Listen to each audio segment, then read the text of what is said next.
ng Diyos. Amen. Hallelujah. 2 Kings chapter 2. 2 Kings chapter 2. Isang kilalang Italian operatic tenor. Ang pangalan niya ay si Luciano Pavarotti.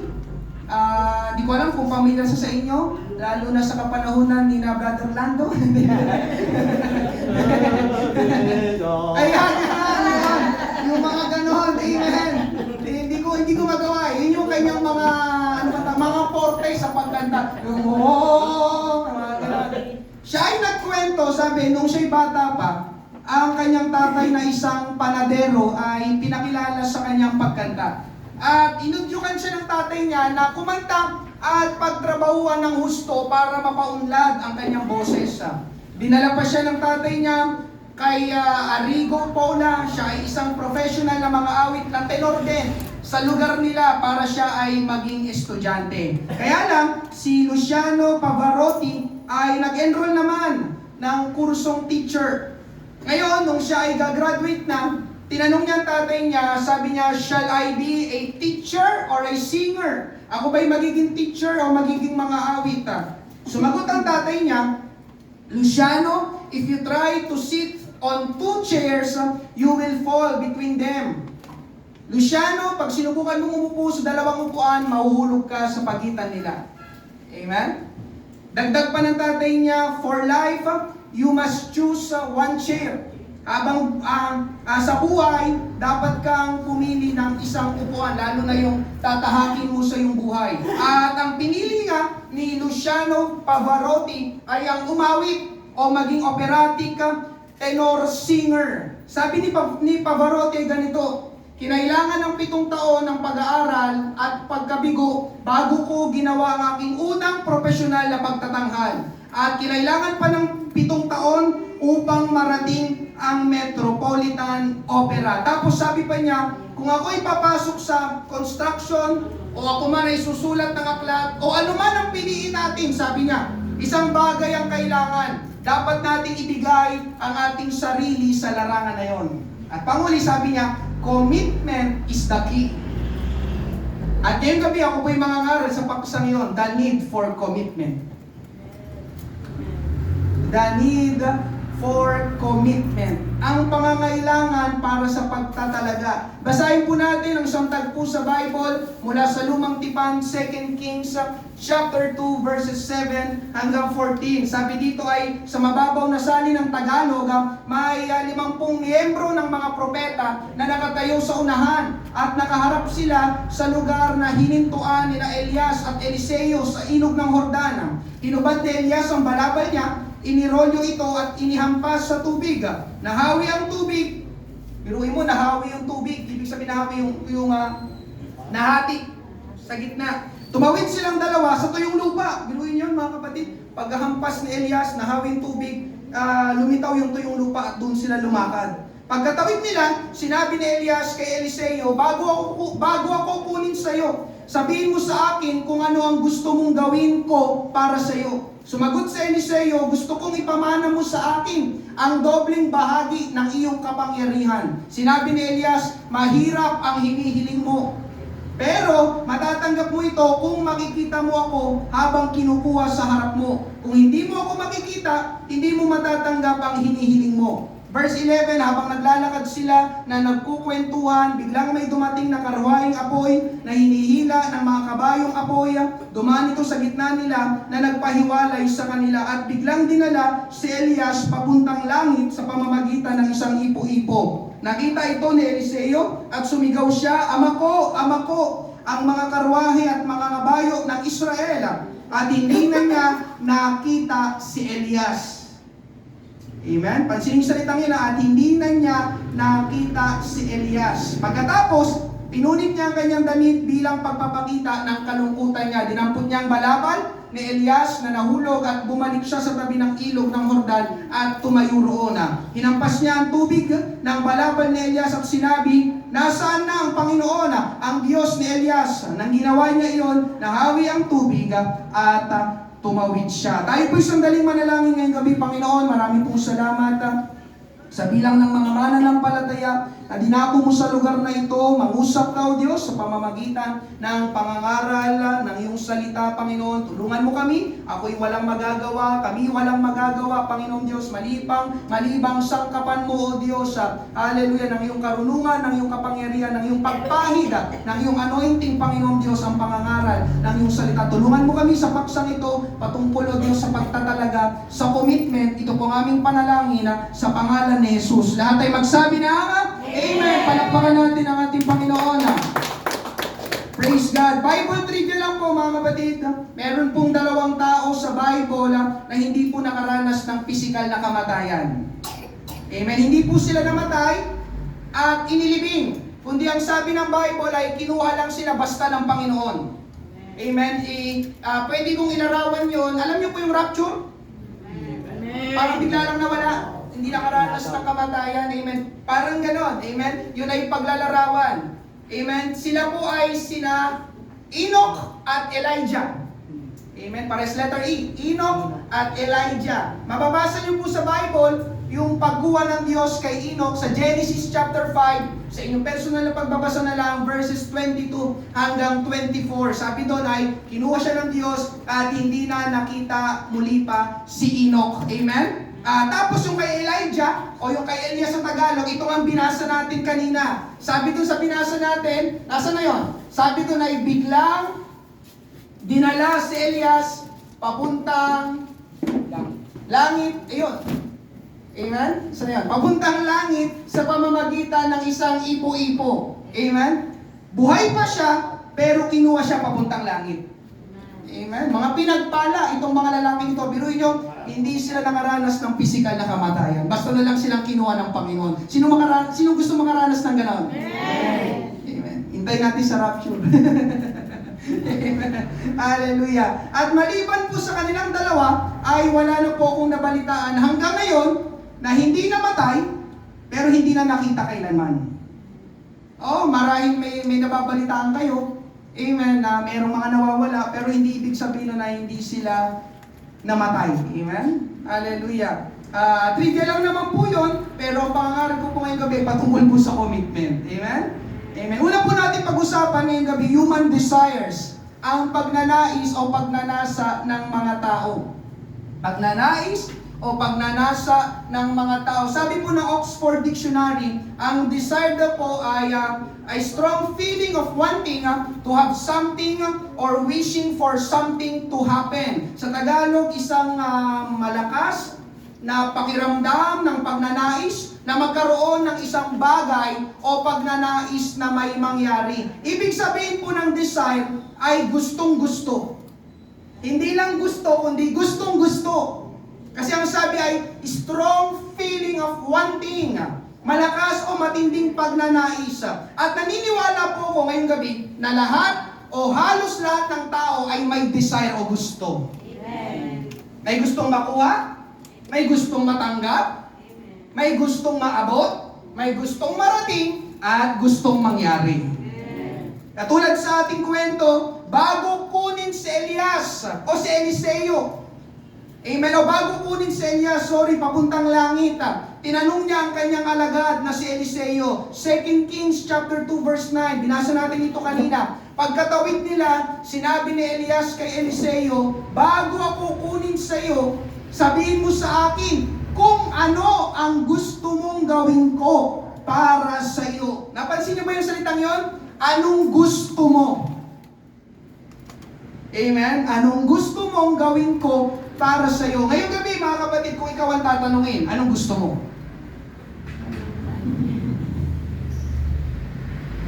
O baka ang tanong ay, meron ka bang gusto? O baka ang tanong ay, hindi mo alam ang gusto mo. Amen? Alam niyo mga kapatid, kapag hindi natin alam ang gusto natin, magiging dull ang buhay natin. D-U-L-L. Amen? Ibig sabihin ng dull, walang sigla, walang excitement, walang kabuhay-buhay. Kasi nga walang gusto. Ang taong walang gusto, hindi kikilos. Amen? Wala naman siyang gusto, bakit pa siya kikilos o gagawa? Tama po ba? Ang desire po kasi mga kapatid, ang motivating factor natin para kumilos tayo, para gumawa tayo, para magtrabaho tayo. Amen? At kahit paano naman siguro, ang mga tao na kaharap ko ngayon ay merong desire, merong gusto. Marahil ang iba sa inyo, ang desire mo ay magkaroon ng magandang kinabukasan. Makatapos ng pag-aaral. Magkaroon ng mataas na grade sa school. Magkaroon ng disente at mataas na sahod ng trabaho. Ma-promote sa trabaho. Magkaroon ng negosyong bebenta. Magkaroon ng maraming customers na bibili. Magkaroon ng asawa at mga anak. Ma-improve ang inyong pag-aasawa. Magkaroon ng sariling bahay at lupa. At marami pang iba. Amen po ba? Mga desire. Amen? Kapag wala ka ng mga bagay na yun nga, magiging dala moment pa. Wala man akong gustong gawin. Wala man akong gustong maabot. Wala naman akong gustong mangyari. Kaya dito na lang ako sa bahay, matutulog ako buong buhay ko. Amen po ba? Amen? Ngayong gabi mga kapatid, ang tanong, sa dinami-dami ng gusto natin, ng gusto mo, nagkaroon ka na ba ng desire o pagkagusto sa Panginoon at sa mga bagay ng Panginoon? Kasi si Eliseo, mga kapatid, yun ang gusto niya. Yun ang hiningi niya. Dobleng bahagi, sabi niya, ng kapangyarihan ni Elias. Double anointing ang ibig sabihin nun. Ibig sabihin, dobleng lakas, dobleng bisa, dobleng karunungan, dobleng pagsama ng Diyos. Ang ginusto o ninais ni Eliseo ay maging propeta ng Diyos, katulad ng kanyang disciple maker na si Elias. Gusto niyang siya ay gamitin ng Diyos sa mga pangyarihang kapamaraanan. Amen. Ngayong gabi, mga kapatid, meron ba dito na ikaw ay nagde-desire na ikaw ay magamit ng Diyos para sa kanyang plano at kalooban? O kaya naman, ay ninais mo na ba na mas mapalapit sa Panginoon o magkaroon ng malalim na relasyon sa Panginoon? Amen. Ngayong gabi, marami tayong gusto. At hindi po yun masama. Pero, kamusta ang Panginoon o ang para sa Panginoon? Mamaya, dadaanan po natin yun, bakit dapat nating nasain o unahin ang Panginoon. Alam niyo mga kapatid, dapat ang Panginoon ang nasa sentro ng ating desire, ng ating pagnanais, ng ating mga gagawin. Amen? At kasunod, mga kapatid, una, lahat ng tao may human desire. Amen? At malimit, ang ating gusto, ang ating ninanasa, ang ating ninanais, yan po ay mahirap na bagay. Tulad po ni Eliseo, 2 Kings chapter 2, verses 9, yung bandang huling bahagi, verse 10, gusto kong ipamana mo sa akin ang dobleng bahagi ng iyong kapangyarihan. Verse 10, sinabi ni Elias, mahirap ang hinihiling mo. Mahirap ang hinihiling mo. Pero matatanggap mo ito kung makikita mo ako habang kinukuha sa harap mo. Kung hindi mo ako makikita, hindi mo matatanggap ang hinihiling mo. Mga kapatid, narito may gusto sa Eliseo. Pero ang kanyang gusto ay mahirap na bagay. Sabi ni Elias, mahirap ang hinihiling mo. Ngayong gabi mga kapatid, ito ang totoo. Ang ating gusto sa buhay ay higit pa sa kung anong meron tayo ngayon. Tama po ba? Ang ating gusto sa buhay ay higit pa sa kung anong meron tayo ngayon. Siyempre, alangan namang gustuhin o nasain mong isang bagay na meron ka na. Alam mo, gusto ko ng mataas na grade. Mataas na yung grade mo. Ang nanasain mo ay mas mataas pa na grades. Tama po ba? Amen? Ang gugustuhin mo, ang nanaisin mo ay yung wala ka pa. Sabi nga dito sa harapan, what we desire is beyond what we have now. Amen? Wala ka pa noon, kaya gusto mo yun. Amen? Kaya lang mga kapatid, amen, yung gusto nga natin, hindi madali. Sinong nakakala mo, naniniwala na yung magandang kinabukasan, hindi yun madali? Yung mataas na grade sa school, hindi yan madali. Yung promotion sa trabaho, hindi yan madali. Yung negosyong mabenta, hindi yan madali. Yung pag-i-improve sa inyong pag-aasawa, hindi yan madali. Amen? Magkaroon ng maraming customers, hindi yan basta madali. Magkaroon ng asawa at mga anak, hindi yan madali. Magkaroon ng sariling bahay at lupa, hindi yan madali. Amen po ba? Amen. Hallelujah. Alam niyo mga kapatid, kahit ang mga ginagawa natin dito sa church, hindi madali. Yung mga paghayo, actually, paggawa ng pangangaral, amen. Lalo na yung nakikita niyo mga tumutugtog dito. Amen. Meron tayong mga bago nag-aaral ng mga musicians. Akala lang natin kapag tinignan natin, madali lang yan. Pero nung nagsimula na silang hawakan yung instrument, amen, ay hindi pala madali. Amen po ba? Mga kapatid, ito po ang katotohanan ngayong gabi. Sa buhay ay maraming hindi madali. Ulitin ko, sa buhay, maraming hindi madali. Kakwentuhan ko yung mga disciples dito sa church na pag-usapan namin ang buhay-buhay. Alam niyo, sabi ko sa kanila, there is no easy life. Sabi ko sa kanila, I want this, I want that, I want this. Okay, no problem. But remember, there is no easy life. Amen? Kapag ang buhay ay madali, ibig sabihin niya ay pwedeng payak o sakto lang ang iyong buhay. Amen? At itong katotohanan ngayong gabi, maging sa pananalapi, there is no easy money.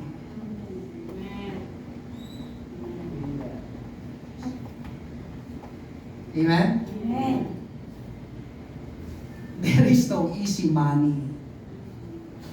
Kaya alam nyo mga kapatid, yung pagtaya sa loto, yun ay kahibangan at kamangmangan. Yes. Kasi sa loto, bakit maraming tumataya? Easy money daw. Pero tanong ko sa'yo, nanalo ka na ba? Simula nung tumaya ka dyan. Amen mo ba? Amen. At yung mga nanalo, talaga bang masaya na sila sa buhay nila ngayon? Pansinin nyo ito mga kapatid. Amen? Hallelujah. Kung yung mga pinantaya nila doon sa loto, simula noong January hanggang sa oras na ito, ay inipon na lang sana nila. I believe, marami ka ng ipon sana ngayon. Amen. Pero nagpapasalamat sa iyo ang mga lotohan at ang mga PCSO dahil nakaipon sila dahil sa iyo. Amen? Amen. Mga kapatid, I discourage, amen, yung mga ganung bagay pagtaya sa loto. Amen. Kamangmangan, there is no easy money. You have to work for it. Amen. You want a better life? You want money? Then you have to work for it. Amen po ba? Amen. Ganon din sa mga nagsusugal. Amen? Hallelujah. This is preaching. And I need to tell you this, mga kapatid. Amen? Kamangmangan ng sugal. Bakit may mga tao nagsusugal? Ganon din. They want an easy money. Tataya lang ako. Amen? At makakatanggap na ako ng pera. Pero, kausapin niyo yung mga nanulong sa sugal. Amen? Baon na sila sa utang ngayon. Amen. Dahil walang easy money. Andiyan pa po ba kayo? Amen. Mga kapatid, kung gusto mo ng madaling buhay, tama ba? Kung gusto mo ng madaling buhay, kailangan mo yung paghirapan. Amen. Parang kabalito na madaling buhay, pero kailangan mo paghirapan. Amen po ba? Ang daan sa madaling buhay, amen, ay mahirap. Andiyan ba po kayo? Amen. Ang ganda ng sinabi ni Nelson Mandela. Siya ang kauna-unahang naging presidente ng South Africa. Sabi niya, there is no easy walk to freedom anywhere. And many of us will have to pass through the valley of the shadow of death again and again before we reach the mountaintop of our desires. Gusto mong marating ang tuktok ng iyong mga hinahangad, ng iyong mga ninanasa, ng iyong mga ninanais. Ang sabi ni Nelson Mandela, kailangan mong humarap, amen, sa yung mga lambat ng shadow of death, yung mga anino, amen, ng kamatayan. Yun ay tumutukoy sa mga paghihirap. Dadaan tayo sa mga paghihirap kung gusto na talaga natin makuha yung ating mga ninanais na mahirap. Amen? Hindi madali, mga kapatid. At marami sa ating mga gusto, hindi madali. At panguling, dito sa first point, may sinabi si Elias sa verse 10. Hindi madali ang hinihingi ni Eliseo. Pero, tignan nyo ang sabi. Amen? Sabi ni Eliseo sa verse 10. Sabi ay, pero, nasa ba yung verse 10? Pwede bang, ayan, sinabi ni Elias, mahirap ang hinihiling mo. Pero, may salitang pero.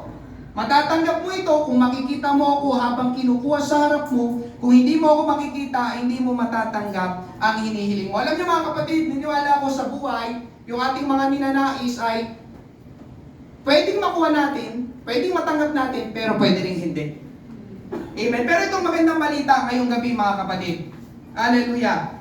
Mahirap ang hinihingi ni Eliseo, pero sinabi ni Elias, pwede niya pa rin matanggap. Pwede pa rin mapa sa kanya. Amen? Anong ibig sabihin ng mga kapatid na sabi ni Elias kay Eliseo, Eliseo, mahirap ang hinihingi mo, pero pwede mo pa rin matanggap kung ano yung desire mo. Ngayon, mga kapatid, ang sagot doon, si Eliseo ang tutukoy kung matatanggap niya o hindi matatanggap, amen, ang gusto niyang mangyari sa kanya. Alam niyo mga kapatid, yun din ang totoo sa bawat isa sa atin. Yung gusto natin, yes, mahirap, pero posible. Ulitin ko, mahirap pero posible. Posible nating marating, posible nating maabot, posibleng mangyari sa atin. Alam niyo mga kapatid, yung magandang kinabukasan, mahirap yon pero posible. Amen po ba? Yung magkaroon ka ng trabaho, magandang maayos na trabaho, negosyo, mahirap pero posible. Amen. Magkaroon ng asawa at pamilya, mahirap pero posible. Amen po ba? Magkaroon ng maayos na pamilya, mahirap pero posible. Yung magkaroon ka ng mataas na grades, mahirap pero posible. Alam niyo mga kapatid, ang sagot, depende sa'yo. Nakadepende sa'yo. Pastor, paano nakadepende sa akin? Dito po papasok na yung salitang commitment. Pangalawa, pag-usapan natin the need for commitment. Amen? Ang kailangan para sa pagtatalaga. Sabi ng Oxford Dictionary, commitment, state or quality of being dedicated to a cause, activity, etc. Sabi naman ng Cambridge Dictionary, ang commitment daw ay promise to give yourself your money, your time, etc. Amen? Sa madaling sabi mga kapatid, ang commitment ay hindi madali. Sabi ko, ang commitment ay hindi madali.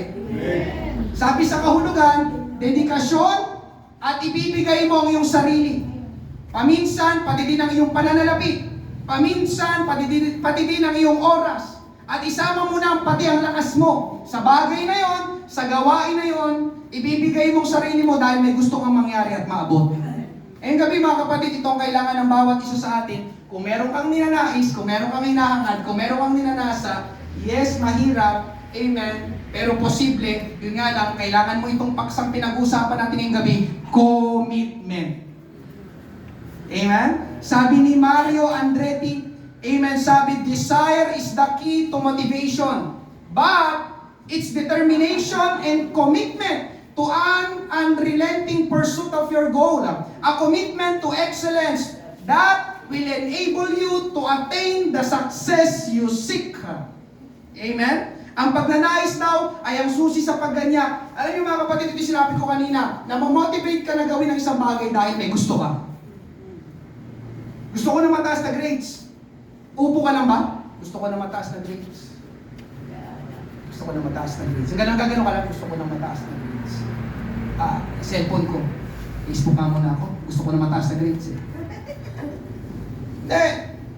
Ang desire mga kapatid, yun ang magmo-motivate sa'yo na ikaw ay kumilos. Amen? Kaya lang mga kapatid, sabi dito, ngunit ang determinasyon at pangako sa isang walang humpay na paghabol ng iyong layunin, isang pangako sa kahusayan ang magbibigay daan sa iyo upang makamit ang tagumpay na iyong hinahangad. Mga kapatid, sino sa inyo gusto mong magtagumpay sa buhay? Yeah. Commitment. Sino sa inyo gusto mong magtagumpay sa ginagawa mo ngayon? Yeah. Commitment. Sino sa inyo gusto mong matanggap ang ninanais mo? Yeah. Commitment. Sino sa inyo gusto mong mangyari ang hinahangad mo? Yeah. Commitment. Ano ulit yung commitment? Dedikasyon, ibibigay mong sarili mo. Amen? Alam niyo mga kapatid, ito ang meron si Eliseo. Siya ay merong gustong matanggap at gustong mangyari. Pero hindi sapat ang gusto lang. Hindi sapat ang desire lang para matanggap niya ang gusto niya, kundi sinamahan niya ng commitment. Ang commitment, mga kapatid, may nabasa nga ako, commitment is an act, not a word. Ibig sabihin, ang commitment ay may gagawin ka. May ginawa si Eliseo, mga kapatid. At sinong naniniwala ngayong gabi na meron ka ding gagawin para mangyari ang gusto mong mangyari? Para matanggap mo yung dinidesire mo. Yung dinidesire ng puso mo. Yung gusto mong mangyari sa buhay mo. Gusto mong mangyari sa inyong mag-asawa. Gusto mong mangyari sa inyong pamilya. Gusto mong mangyari sa inyong negosyo. Gusto mong mangyari sa inyong pananalapi. May kailangan kang gawin. That's commitment. Tatlo ito mga kapatid. Una, leave other things behind. Amen? Iwanan mo yung ibang mga bagay. May mga bagay na kailangan nating iwanan, bitawan, i-let go. Amen? Sabi ko nga po kanina, marami tayong gusto sa buhay. At sa dinami-dami ng gusto natin sa buhay, alin ba talaga doon ang gusto mong mapasayo? Gusto mong mangyari? Gusto mong matanggap? Kasi mga kapatid, itong katotohanan sa buhay, hindi lahat ng gusto mo ay makukuha mo. Amen?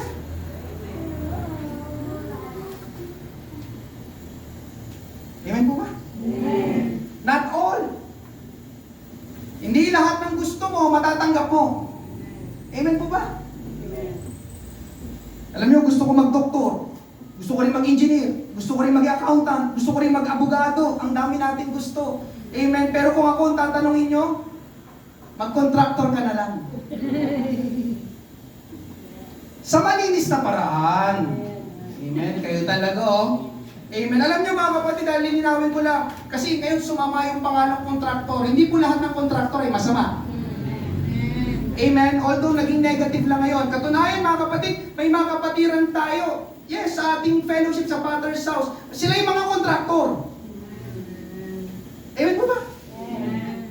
Grabe kayo sa kontraktor. Baka kami every time na makakarin, uy, kontraktor, masama yan. Amen po ba? Okay mga kapatid, ang hirap kapag madaming gusto. Isa nga lang ang hirap na dadagdagan mo pa. Amen po ba? Amen mga kapatid, ngayong gabi, kailangan mong mamili. You have to choose. Balikan natin si Eliseo. Sa 1 Kings chapter 19, ito yung unang pagtatagpo ni Elias at ni Eliseo. Amen. 1 Kings chapter 19, verses 19 to 21. Umalis doon si Elias at nakita niya si Eliseo, na anak ni Shaphat, na nag-aararo. May 11 pares na baka sa unahan niya na gamit ng kanyang mga kasama sa pag-aararo. At gamit naman niya ang 12 pares ng baka. Lumapit si Elias sa kanya, inubad ang kanyang balabal at pinasa ito kay Eliseo. Iniwan ni Eliseo ang mga baka, at hinabol si Elias. Sinabi ni Eliseo, hahalik po muna ako sa aking ama't ina bilang pamamaalam at saka po ako sasama sa inyo. Sumagot si Elias, sige, pero huwag mong kalimutan ang ginawa ko sa iyo. Bumalik si Eliseo, kinuha ang kanyang mga baka at kinatay, ginawa niyang panggatong sa pagluluto ng karne ng mga baka ang mga kagamitan sa pag-aararo. Pagkaluto, binigyan niya ang kanyang mga kasamang nag-aararo at kumain silang lahat. At agad siyang sumunod kay Elias para maging lingkod nito. Alam ni Eliseo mga kapatid na propeta ng Diyos si Elias. Amen? At yun ang gusto niya rin mangyari. Siya ay maging propeta, lingkod ng Diyos. Kaya lang dito sa binasa natin mga kapatid, may hanap buhay si Eliseo. May kaya sila. Sila ay merong bukid. Sila ay merong 11 pares na baka. Amen? So ibig sabihin, 11 pares, 22 na baka. At nabasa natin sila ay nag-aararo. So pwede natin sabihin, magsasaka si Eliseo. May iba siyang ginagawa. Pero nang puntahan siya ni Elias, nalaman ni Eliseo, nangusap ang Diyos sa kanya, may calling siya mula sa Panginoon. So ngayong gabi mga kapatid, kailangan niyang mamili. Ang maging mag-aararo ng bukid o maging propeta ng Diyos. Nabasa po natin, hindi niya pinili ang dalawa, kundi isa lang ang kailangan niyang piliin. At pinili niya maging propeta ng Diyos. Tapos tingnan niyo ang ginawa ni Eliseo mga kapatid, verse 21. Bumalik sa Eliseo, kinuha ang kanyang mga baka at kinatay, ginawa niyang panggatong sa pagluluto ng karne ng mga baka, ang mga kagamitan sa pag-aararo. Pagkaluto, binigyan niya ang kanyang mga kasamang nag-aararo at kumain silang lahat. At agad siyang sumunod kay Elias para maging lingkod nito. Kinatay daw niyang mga baka at ginawa niyang panggatong sa pagluluto yung gamit sa pag-aararo. Bakit niya ginawa yon? Amen, para ipaalam sa sarili niya na wala na siyang babalikan. Yung kanyang hanap buhay, kinatay niya lahat ng baka. Pati yung gamit sa pag-aararo, ginawa niyang panggatong. Ibig sabihin, sinunog. Nagluto siya ng baka, yung panggatong, yung ginagamit sa pag-aararo. Amen. Ipinaalam niya sa sarili niya na wala na akong babalikan. Seryoso na ako, susunod na ako kay Elias. Gusto niya mag-araro, yes, pero gusto niya niya rin maging lingkod ng Diyos. Pero ngayong gabi mga kapatid, kailangan niyang piliin ang isang gusto at kailangan niyang iwanan ang ibang gusto. Amen. Kaya, kagaya rin kanina sa introduction, si Luciano Pavarotti, gusto niyang maging magaling na mga awit sa opera at gusto rin niyang maging teacher. Pero isa lang mga kapatid, ngayong gabi, you have to leave other things behind. Mahirap ang maraming gusto. Amen po ba?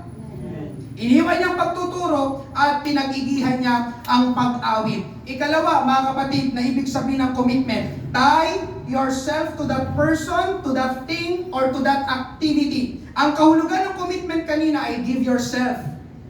Ibibigay mo ang sarili mo, o pwede rin natin sabihin ay itatali mo ang sarili mo sa tao na yon, sa bagay na yon, o sa gawain na yon. Madalas, ginagamit natin ang salitang commitment sa mag-asawa. Kaya nga di ba ang biruan kapag ikakasal, itatali ka na pala. Narinig niyo na po ba yung ganung biro? Kapag mag-aasawa na, itatali ka na pala. Ibig sabihin, na itatali ka na, wala na dapat hiwalayan. Sabi nga nila, sa hirap at sa ginhawa, till death do us part. Amen po ba? Kaya lang mga kapatid, ito ang problema sa kapanahunan natin ngayong gabi. Sa panahon natin, mahirap nang makita ang commitment. Kasi ang commitment ay hindi madali. Kapag nahirapan, umaayaw na. Kapag nahirapan, umaayaw na. Yung isa pa, kapag nahirapan, umaayaw na. Nahirapan sa pag-aasawa? Ayaw na. Nahirapan sa pagpapamilya? Ayaw na. Nahirapan sa pag-aaral? Ayaw na. Nahirapan sa trabaho? Ayaw na. Nahirapan sa ministry? Ayaw na. Demanding ang ministry. Diyan pa mo ba kayo? Gusto ko pong malaman ng bawat isa ngayong gabi mga kapatid, walang tagumpay sa mabilis na umaayaw. Amen? Hindi natin makukuha o matatanggap ang gusto natin na aayaw agad tayo. Sabi ko kanina, walang madali. Nakikita niyo yung mga successful na tao ngayon? Mga kapatid, I believe, hindi madali ang kanilang pinagdaanan bago nila narating yun. Amen? Balikan po natin si Eliseo. 2 Kings chapter 2, verses 1 to 2. Tapos verse 2, verse 4, verse 6.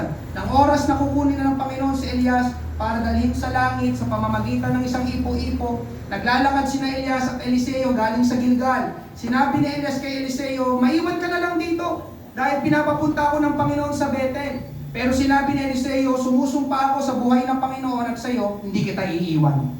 Kaya pumunta sila sa Bethel. Verse 4, pagkatapos sinabi ni Elias kay Eliseo, maiwan ka na lang dito dahil pinapapunta ako ng Panginoon sa Jericho. Sumagot si Eliseo, sumusumpa ako sa buhay ng Panginoon at sa iyo, hindi kita iiwan. Kaya pumunta sila sa Jericho. Verse 6, pagkatapos sinabi ni Elias kay Eliseo, maiwan ka na lang dito dahil pinapapunta ako ng Panginoon sa ilog ng Jordan. Sumagot si Eliseo, sumusumpa ako sa buhay ng Panginoon at sa iyo, hindi kita iiwan. Kaya nagpatuloy silang dalawa sa paglalakad. Kapatid, ito yung context kanina. Binasa kasi natin, nag-start tayo sa verse 7. Pero ito yung context, kapag binasa nyo sa unang bahagi ng 2 Kings chapter 2. Sinasabihan ni Elias sa Eliseo na, maiwan ka na lang dito. Para bang sinasabi ni Elias, alam mo Eliseo, mahirap ang maging propeta ng Diyos o maging lingkod ng Diyos. Kaya maiwan ka na lang dyan. Pinapapunta na ako ng Panginoon doon sa lugar kung saan niya ako pinapapunta. Huwag ka nang sumunod. 3 beses, napansin niyo ba 3 beses?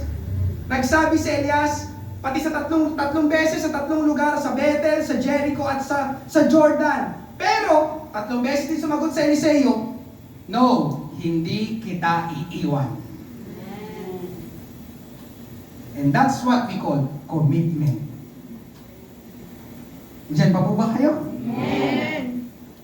Para bang sinasabi ni Eliseo kay Elias, no, Elias, amen, my leader, my pastor, amen, my shepherd, amen, nakatali na ako sa iyo, o tinali ko na ang sarili ko sa iyo. Saan man tayo pumunta, ano man ang mangyari, hindi kita iiwan. Kaya pangalawa, nga, tie yourself, itatali mong sarili mo doon sa tao na yun, doon sa bagay na yun, o doon sa gawain na yun. Kung gusto mo makuha o matanggap o mangyari talaga ang inaasa mo o ninanais mo. Amen? Bakit hindi iniwan ni Eliseo si Elias? Dahil nga, na kay Elias ang ninanais niya.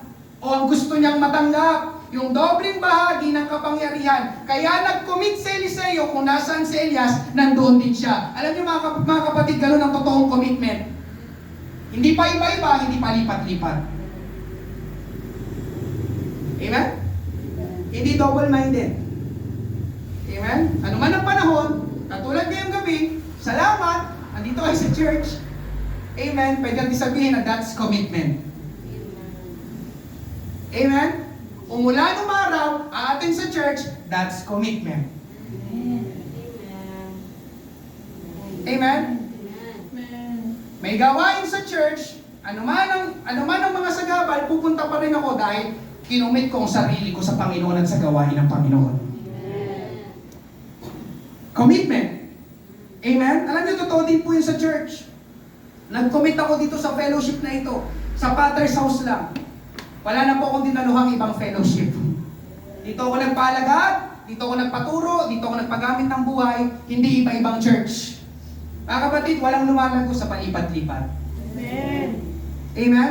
Ang laging ilustrasyon na naririnig ko sa aking pastor, kay Pastor Boy, ang halaman, amen, na paiba-iba ng paso ay hindi lalago.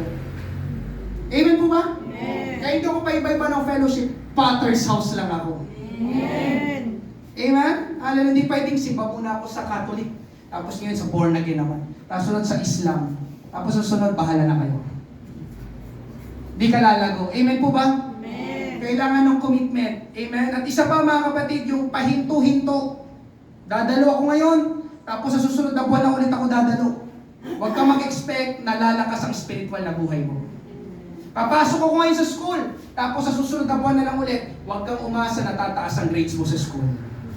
Papasok ako ngayon sa trabaho, tapos sa susunod na buwan na lang ulit, huwag kang mag-expect ng promotion. Magtitinda ako ngayon, tapos sa susunod na buwan na ulit, huwag kang mag-expect ng malaking benta. Amen? Sa ministry dito sa church, mag-aaral ako ng drums, ng piano, ng gitara ngayon, tapos sa susunod na buwan na ulit, huwag kang mag-expect na matututo ka kaagad. Andiyan ba mo ba kayo? Ang kailangan na itatali mo ang sarili mo sa tao o sa bagay o sa gawain na yun kung gusto mo talagang makuha o matutunan ang bagay na yun. Commitment. Ikatlo, mga kapatid, ignore the discouragements. Amen? Kanina, binasa natin yung verse 2, verse 4 at verse 6. Ngayon naman, yung verse 3 at verse 5, yung nasa gitna. Amen? Basahin natin, may grupo ng mga propeta roon sa Bethel na pumunta kay Eliseo at nagtanong, alam mo bang kukunin na ng Panginoon ang guro mo sa araw na ito? Sumagot si Eliseo, oo, alam ko, pero wag na natin pag-usapan. Verse 5, muli may grupo ng mga propeta roon sa Jericho na pumunta kay Eliseo at nagtanong, alam mo bang kukunin na ng Panginoon ang guro mo sa araw na ito? Sumagot si Eliseo, oo, alam ko, pero wag na natin pag-usapan. Mga kapatid, kapag may gusto ka, gustong marating, gustong matanggap, gustong mangyari, pakinggan mo ito, siguradong may mga hahadlang sa gusto mo. At isa sa mga hadlang na makakaharap mo ay yung mga sasabihin ng ibang tao. Tignan nyo dito mga kapatid, may iba pang mga propeta at alam nila na kukunin nga si Elias ng Panginoon. At tignan nyo ang sinasabi nila kay Eliseo. Alam mo bang kukunin na ng Panginoon ang guro mo sa araw na ito? Para bang mga kapatid, ang pinaparating nila dito kay Eliseo, sunod ka ng sunod kay Elias. Ayaw mong humiwalay sa kanya. Pero kukunin naman siya ng Panginoon. Maghihiwalay din kayo. Anong mapapala mo sa kakasunod mo kay Elias? Dinidiscourage siya. Alam mo ba na kukunin ang guro mo sa araw na ito? Bakit sunod ka pa rin ang sunod? Maghihiwalay din naman kayo. Amen? Alam niyo mga kapatid, paminsan makakarating ka din ng ganon. Ha? Magdodoktor ka? Eh, top 10 nga sa school, hindi ka makapasok? Magdodoktor ka pa? Eh, amen mo nga? Magtatayo ka ng negosyo? Ay, nako. Anong titinda mo? Ay, nako. Saan may papwesto? Ay, nako. Huwag ka na magtinda, huwag ka na magtinda. Malulugi lang yan. Nagpapakasal ka? Ha? Hindi mo ba alam, ang dami naghihiwalay ngayon? Tignan mo yung mga artista. Artista yun, artista ka ba? Amen? Paano na lang kayo sasabihin nila? No. Alam niyo, pati sa gawain ng Panginoon, nangyayari din yun. Kakagaling mo lang sa trabaho, tapos pupunta ka na naman sa church. Kakauwi mo lang galing sa school, tapos pupunta ka na naman sa church. Kaka-practice yun ng kahapon. Practice na naman ngayon. Ano bang napapala niyo sa church? Ano bang napapala niyo sa kaka-practice? Ano bang napapala niyo sa ministry? Amen po ba? Amen. Nakaka-discourage ba? Amen? Di kayo dito. Yakapin ko na lang. Sino sa inyo nadi-discourage siya kapag may nagsasabi na ng ganon? May narinig pa ako kagabi. Amen? Kasi kinukwento niya na yung mga malimit na mga born again Christian dahil sa kanilang pananampalataya ay pinapatay. Sabi ng magulang niya, amen, sabi niya kasi, ba, ganun po talaga sa amin eh. Amen, ang sumunod sa Panginoon, kumbaga para bang yung nakasalalay ng iyong buhay, pwede kang mamatay. Sabi ng tatay niya, bakit nandiyan ka ba? Umalis ka na dyan, mamamatay ka pa na. Sabi ko naman daw, hindi. Amen. Sa ibang bansa, yung dito sa Pilipinas, wala naman ako nababalitaan na yung mga Kristiyano ay pinapatay. At salamat tayo ay nasa, tama ba? Christian nation. Oh, Christian nation. Amen. Pero sa ibang bansa, yun nga, hindi sila kasi open sa Christianity, kaya napaka-imped. Kaya magpasalamat tayo sa Panginoon, amen, ang Pilipinas ay Christian nation. Parang hindi proud ng Christian nation. Sana, amen? Hallelujah. Pero dito mga kapatid, tignan nyo ang sagot ni Eliseo. Oo, alam ko, pero wag na natin pag-usapan. Pilit siyang dinidiscourage ng ibang mga tao, pero hindi siya nagpa-discourage. Binaliwala niya ang discouragement na naririnig niya at ang ginawa niya ay nagpatuloy pa rin siya sa ginagawa niya. Pinangawakan pa rin niya ang commitment niya, sumunod pa rin siya kay Elias. Kaya ignore the discouragements, mga kapatid. Amen? Hallelujah. Ganun din sa iyong mga ginagawa. Sipagan mo lang, tiyagain mo lang, magpatuloy ka lang. Magugulat na lang sila, nandoon ka na sa gusto mong mangyari. Magugulat na lang sila, nandun ka na sa hinahangad mo. Magugulat na lang sila, nandun ka na sa ninanais mo. Amen po ba? Amen. Ignore the discouragements. Amen? Yun ang nangyari kay Eliseo, mga kapatid. Tatlo yun, iniwan niyang mga hindi kailangan, tinali niyang sarili niya, binaliwala niyang discouragement. Sa madaling sabi, nag-commit siya sa gusto niyang mangyari.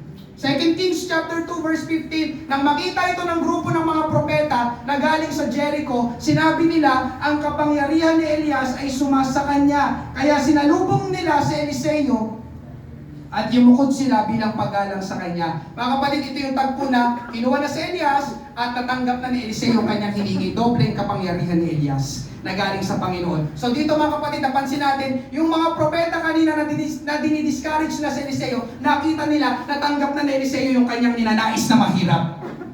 So dito mga kapatid, pwede natin sabihin, napahiya yung mga ibang mga propeta. Amen? Kaya dito mga kapatid, nagsabi na lang sila, ang kapangyarihan ni Elias ay sumasa kanya. Kaya dito mga kapatid, sa second point, amen, sabi dito, you've got to be committed to what you're desiring. Anong gusto mo? Kailangan mo maging committed. Kailangan mo maging commitment. Ang commitment mga kapatid, walang switch ng on and off. Hindi pwedeng, tsaka na lang ako mag-aaral, tinatamad ako ngayon. Tsaka na lang ako papasok sa trabaho, tinatamad ako ngayon. No, that's not commitment. Ang commitment, ano man ang panahon, ano man ang nangyayari, may problema wala, umuulan, umaaraw, kailangan may commitment ka. Kung gusto mo talaga matanggap yung iyong ninanais sa buhay na hindi madali. Ang commitment, hindi madali. Amen po ba? Ngayong gabi mga kapatid, tapusin natin the right focus, tamang pagtuo ng pansin. Balikan natin yung 2 Kings chapter 2 verses 10 to 13. Sinabi ni Elias, mahirap ang inihiling mo, pero matatanggap mo ito kung makikita mo ako habang kinukuha sa harap mo. Kung hindi mo ako makikita makikita, hindi mo matatanggap ang inihiling mo. Habang naglalakad sila na nagkukwentuhan, biglang may dumating na karwaheng apoy na hinihila ng mga kabayong apoy. Dumaan ito sa gitna nila na nagpahiwalay sa kanila at biglang dinala si Elias papuntang langit sa pamamagitan ng isang ipo-ipo. Nakita ito ni Eliseo at sumigaw siya, Ama ko, ang mga karwahe at mga kabayo ng Israel, at hindi na niya nakita si Elias. Mga kapatid, ang papansinin natin dito ay yung sinabi ni Elias, matatanggap mo ito kung makikita mo ako habang kinukuha sa harap mo. Yung salitang makikita, involve ang paningin, involve ang focus. So ito'y usapang focus, at ang kalaban ng focus ay distraction. Ang daming distraction kay Eliseo. Amen? Una, pinapaiwan na siya ni Elias. Pangalawa, dinidiscourage pa siya ng ibang mga propeta. At pangatlo, pansinin nyo, dumaan yung karwaheng apoy na may kabayong apoy. Pero sinabi ni Elias sa kanya, Eliseo, mag-focus ka. Kung makikita mo ako, ibig sabihin, huwag mong pansinin yung kung ano man yung mangyayari o yung mga dadaan ng karwaheng apoy o kabayong apoy. Basta, ang kailangan mong mag-focus, tignan mo lang ako. Amen? Habang kinukuha si Elias ng karwaheng apoy, nahila-hila ng kabayong apoy, dapat daw ay mag-focus si Eliseo kay Elias, hindi sa karwaheng apoy o sa kabayong apoy. Ngayon ang tanong mga kapatid, bakit siya mag-focus kay Elias? Ang sagot, dahil na kay Elias ang kailangan niya. Na kay Elias ang desire ng puso niya. Na kay Elias ang gusto niya mangyari. Di ba gusto niya? Dobleng kapangyarihan ni Elias. So sinasabi ni Elias, Eliseo, sa akin ka mag-focus. Amen? Hallelujah. Okay, ngayong gabi, anong connection ito sa atin? Ang dami nating gusto. At dahil marami tayong gusto, nakukompromise ang ating commitment. Kailangan ko mag-commit dito, kailangan ko mag-commit dito, kailangan ko mag-commit dito. Pero ang totoo mga kapatid, walang nangyayaring maganda, kundi distracted lang tayo kapag marami kang gusto. Sino dito maraming gusto? Di ba distracted ka lang? Kasi hindi mo alam kung anong unahin mo. Ano ba? Saan ba? Dami kong gusto. Saan ba yung unahin ko dyan? Gusto ko rin yan, gusto ko rin yan. No. Commitment. Right focus.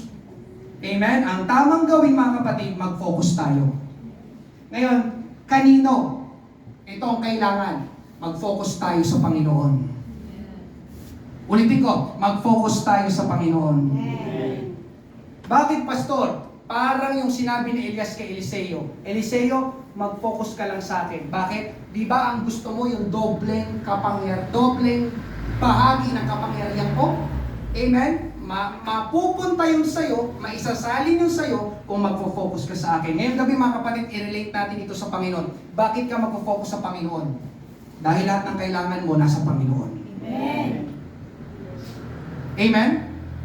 Ang Panginoon ang makakatulong sa atin na matanggap ang dinidesire natin. Nasa Panginoon ang pagpapala. Alam niyo ba yon? Nasa Panginoon ang favor. Alam niyo ba yon? Nasa Panginoon ang promotion. Alam niyo ba yon? Nasa Panginoon ang tagumpay. Alam niyo ba yon?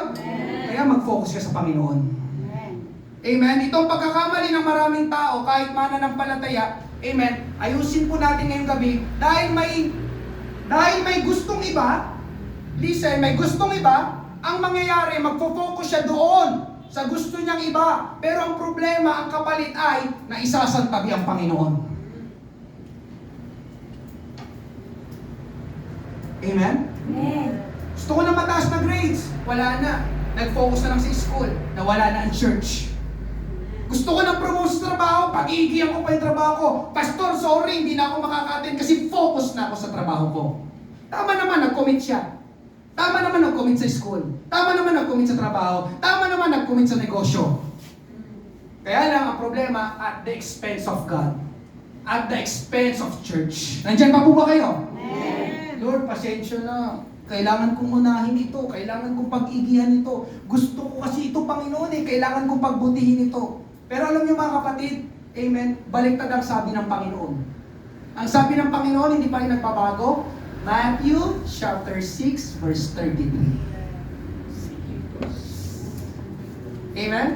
Ngunit hanapin muna ninyo ang kanyang kaharian at ang kanyang katwiran at ang lahat ng mga bagay na ito ay pawang idaragdag sa inyo. Mga kapatid, ang dapat na unahin ay ang Diyos at mga bagay ng Diyos. Tapos ang kasunod, ang lahat ng mga bagay na ito ay pawang idaragdag sa inyo. Mga kapatid, kasama na dito sa lahat yung dinidesire mo. Amen? Kasama na dito sa lahat. Amen. Gusto ko magkaroon ng Kristiyanong pamilya. Mag-focus ka sa Panginoon. Gusto ko ma-promote sa trabaho. Mag-focus ka sa Panginoon. Gusto ko ng mataas, maayos na grace. Mag-focus ka sa Panginoon. Gusto ko ng blessing. Mag-focus ka sa Panginoon. Gusto ko pagpalain ang aming negosyo. Mag-focus ka sa Panginoon. Sabi ng Bible, mga kapatid, baliktad eh. Unahin mo daw ang Panginoon, tapos lahat idadagdag niya sa'yo. Baliktad yung pananaw na kailangan mo pagbutihin yun, kailangan mo, kasi gustong-gusto ko yun. Kaya lang, napabayaan mo naman ng Panginoon. Amen? Kaya, tignan nyo mga kapatid, ayon lang din sa aking obserbasyon, yung mga iniiwan ng Panginoon, isinasantabi ang Panginoon, hinuhuli ang Panginoon, walang commitment sa Panginoon. Alam nyo, totoo, hindi talaga nila nararanasan ng pagpapala ng Diyos. Amen? Napakarami ko nang napakinggan ng testimony. Pinanghawakan nila itong Matthew 6:33. Grabe ang ginawa ng Diyos sa kanilang buhay. Amen? Hallelujah. Ngayong gabi mga kapatid, merong pagpapala dahil merong Diyos. Pero kung walang Diyos, walang pagpapala. Alam niyo yung mga tao, habol ng habol sa pagpapala. Amen po ba? Pero ang pagpapala naman, takbo ng takbo papalayo sa kanila. Pero kung ang inuuna at inahabol mo ay ang Panginoon, alam niyo ang totoo, pwede niyang dalhin, pwede niyang utusan ng pagpapala na dumating sa iyo. Bakit? Dahil ang Diyos ay Diyos ng pagpapala. Amen. Isa ko nang na-instruction to eh. Alam mo ang Panginoon, nakatingin lang sa iyo. Nakwento ko yung mga disciple. Nakatingin sa iyo, ikaw naman, habol ka ng habol doon sa gusto mong mangyari. Doon sa blessing, doon sa success, doon sa victory, doon sa promotion. Ang Panginoon, nakatingin lang sa'yo, pagod na pagod ka lang, gusto ko yun. Pero alam mo yung totoong makakapagbigay sa'yo, nakatayo lang, para bang gano'n, naghihintay lang. Habol ka ng habol doon, samantalang anak, kaya ko naman ibigay sa'yo, unahin mo lang ako. Amen. Di ba, pagod ka na? Gusto ko yun. Promotion, pataas sa grade. Sabay na pabayaan mo pa ka ng panganak, gano'n lang sa'yo. Okay, sige, magpagod ka dyan. Samantalang sabi ng Matthew 6:33, unahin mo ko at ang lahat ng mga bagay na yun, idadagdag ko sa iyo. Pinuhin mo, walang kahirap-hirap, idadagdag na lang sa iyo? Ha? Pero kailangan mo unahin ang Panginoon. Balance. Amen po ba? Amen. Kaya dapat, ang commitment mo una sa Panginoon. Nandiyan pa po ba kayo? Amen. At meron pa mga kapatid, kung ako nagkakamali, ito ng panguling verse, napakaganda nito. Psalms 37 verse 4, sa Panginoon mo hanapin ang kaligayahan at ibibigay niya sa iyo ang ninanais mo. Oh! Hallelujah! Oh, ano? Anong ninanais mo? Oh, gumawa ko ng dalawang translation ng Tagalog, isa pa. Yun din same verse pero ibang Tagalog. Sa Panginoon ikaw ay magpakaligaya at ang mga nasa ng iyong puso sa iyo ay ibibigay niya. Yung desire mo, kayang ibigay ng Panginoon, pero sa Kanya ka muna magpakaligaya. Nandiyan pa po ba kayo? Amen. Kaya ikaw ang may hirapan, yes, may gusto kang mangyari, hindi madali, gusto kong gumraduate ng summa cum laude, hindi mo problema, praise God. Pero huwag mong kalimutan, huwag mong pabayaan ng Panginoon. Amen. The Bible speaks about itself, about God. Amen. Sabi, sa Panginoon, ikaw ay magpakaligaya at ang mga nasa, yung desire, sa hindi siya desire ng iyong puso, sa iyo ibibigay niya. Andiyan pa mo ba kayo? Ang Panginoon ang hanapin mo, ang Panginoon ang unahin mo, ang Panginoon ang sundan mo. Dahil ang Panginoon ang totoong makakapagbigay ng nais ng desire ng iyong puso. Mga kapatid, itong right focus, i-focus natin ang sarili natin sa Panginoon. Amen. Panghuli na, ngayong gabi, commitment is what strips away the excuses and makes you get serious about God. Because God is serious about you and He's committed to you. Pero yun mga kapatid, ang Diyos committed daw siya sa'yo. Samantalang ikaw, hindi ka committed sa Kanya, parang hindi naman atatama. Amen po ba? Amen. Pero nyo, seryoso daw ang Diyos sa'yo. Ibig sabihin ng seryoso ang Diyos sa'yo nga, anong desire mo, anong hinihingi mo, sabihin mo sa akin. Amen? Dahil ngayong gabi, ang totoo mga kapatid, walang imposible sa ating Panginoon.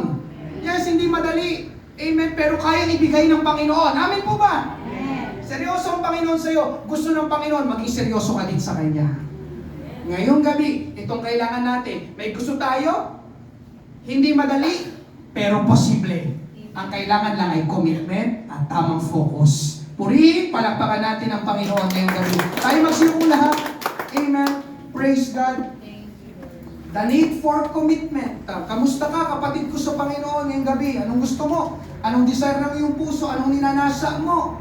Amen. Marami tayong gusto. Pero maganda, ngayong gabi, amen, hallelujah, ayusin natin yung ating mga gusto, yung ating desire. Ano ba talaga yung dapat na una? Ano ba dapat ang priority? Amen. Hallelujah. Lord, marami akong gusto, pero tulungan mo naman ako. Isaayos itong desire ko na ito. At higit sa lahat, mga kapatid, wag natin pababayaan, kalilimutan at iiwanan ng Panginoon. Napakaganda. Gawin mong memory verse yung Psalms chapter 37 verse 4. Amen. Sa Panginoon, ikaw ay magpakaligaya at ang mga nasa ng iyong puso sa iyo ibibigay niya. Amen. Binubuksan po natin ang ating altar. Amen. Meron po bang first time ngayong gabi? Hallelujah. Kung wala po, buksan po natin. Amen. Tayo po yung mag-altar call. Kausapin mo ang Panginoon. Sabihin mo sa Kanya ang desire ng iyong puso. Hallelujah. At ibibigay niya. Seek ye first the kingdom of God. Baliktad. Amen. Dapat daw na una ay ang Panginoon. Amitin natin ngayong gabi. Hallelujah. Kay buti-buti mo, Panginoon. Praise God. You are worthy to be praised.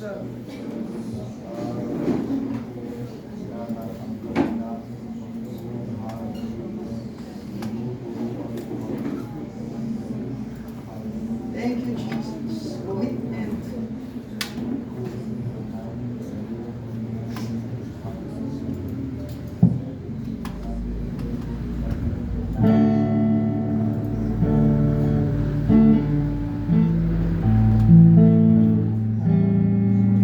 Kay buti-buti mo, Panginoon,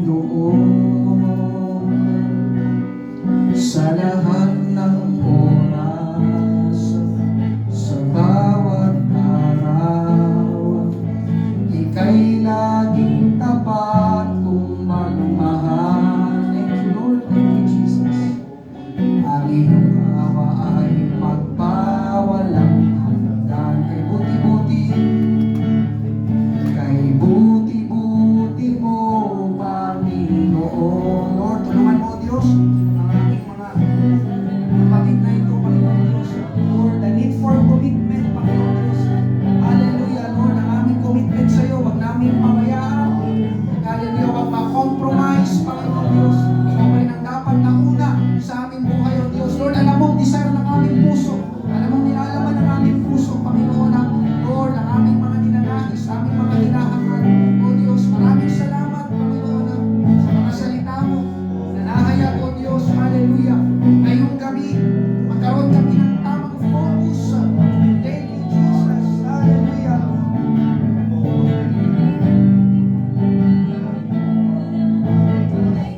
Ika'y di nagbabago. Tayo magsitayong lahat, kay buti-buti mo.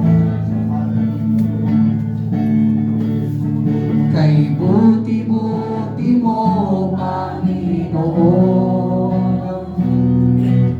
sa lahat ng oras, sa bawat araw, ika'y lagi kong magmahal. Ang iyong kaawa ay magpawalang pinupuri, sinasamba kita.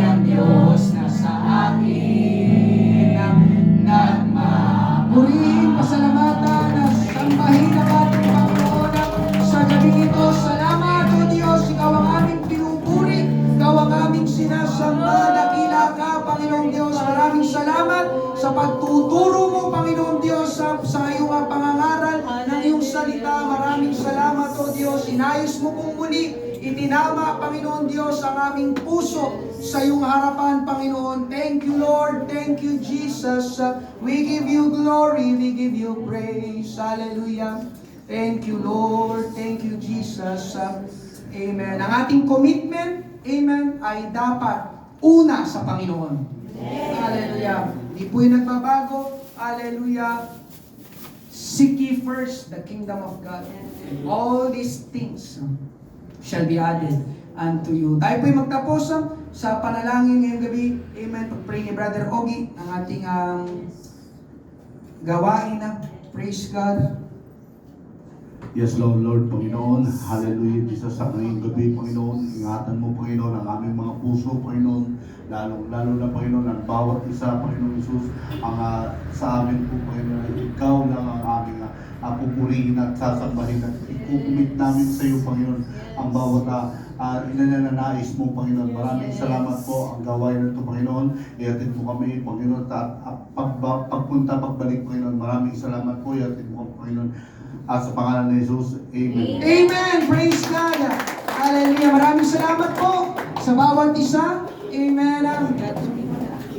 Ingat po tayo.